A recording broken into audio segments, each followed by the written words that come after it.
Rosa was a smart, happy 14-year-old when she met her first boyfriend.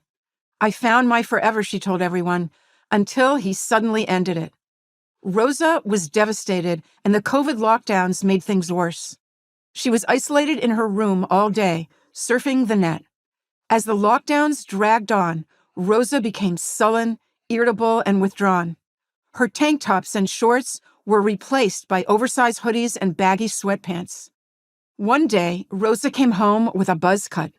Shortly after, she declared she was a boy and demanded testosterone.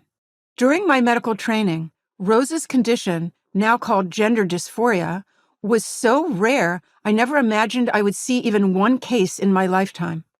But over the past decade, the incidence of gender dysphoria has increased 5,000%. What changed? Why did Rosa believe she was in the wrong body and that without pharmaceuticals and operations, she'd never be happy? Why do the American Academy of Pediatrics, the American Academy of Child and Adolescent Psychiatry, and many other medical associations claim that Rosa's delusion is normal?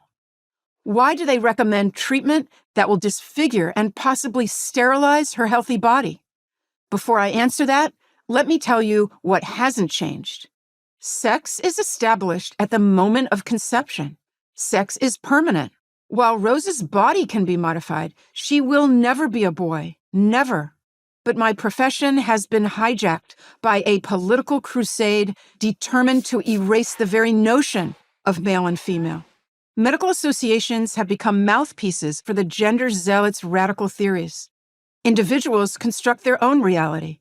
If Rosa feels she's a boy, she is one. Hormones and surgery are the only solutions to gender dysphoria. If Rosa wants to grow a beard and have her breasts removed, she has that fundamental right. Those are the premises of so-called gender-affirming care. Proponents claim the approach is evidence-based, but the evidence is flimsy at best. It rests on one small study done in Holland 30 years ago with only 55 subjects. The primary entry requirement was severe gender distress from early childhood.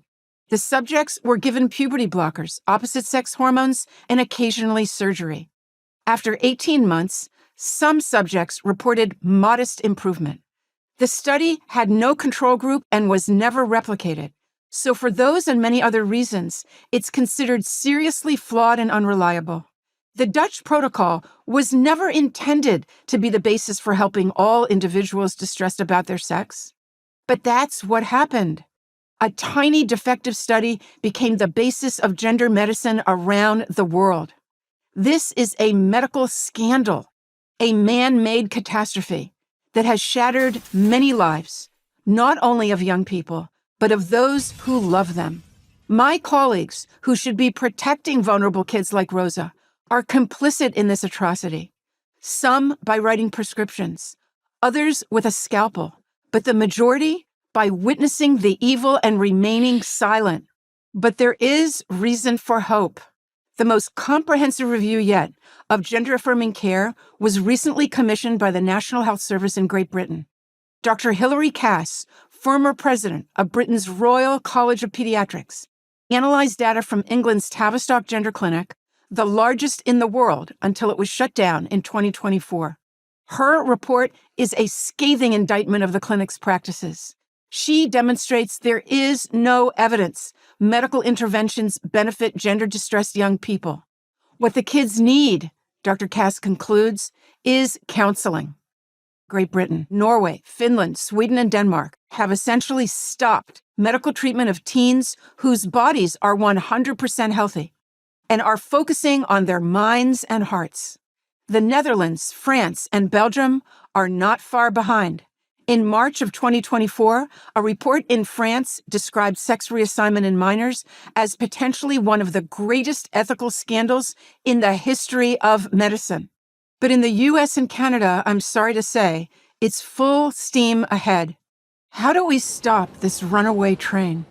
As a doctor, I'm going to put responsibility on my colleagues. Do your research. You're not hearing the other side of the debate. Read the Cass report. Your medical associations have lost their way. Understand, This is not about compassion and rights. It's about tyranny. Stand up to the activist bullies.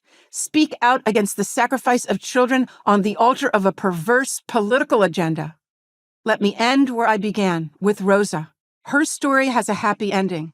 Her parents and I pulled her back from the brink. Tragically, many other Roses have been lost, and many others are still out there. We must save them.